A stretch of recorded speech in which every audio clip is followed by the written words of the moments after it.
چینی ٹیلی کام کمپنی 20 اساتذہ کو روٹ کنٹرول، بارڈر گیٹ وے پروٹوکول، ملٹی کاسٹ اور سوئچنگ سے متعلق تربیت کے لیے چین بھجوائے گی۔ اس حوالے سے منعقدہ تقریب سے خطاب میں چین کے ڈپٹی ہیڈ آف مشن لی چیان چاؤ کا کہنا تھا کہ چینی کمپنیوں کو پاکستان میں تربیت یافتہ افرادی قوت کی ضرورت ہے۔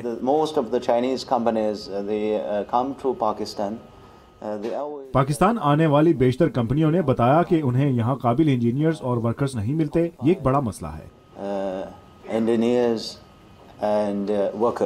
چینی سفارتکار نے اس امید کا اظہار کیا کہ پاکستان جلد ہی اپنی معاشی مشکلات پر قابو پا لے گا۔ ہمیں یقین ہے کہ پاکستان جلد معاشی مشکلات پر قابو پا لے گا۔ اس ملک کا مستقبل روشن ہے۔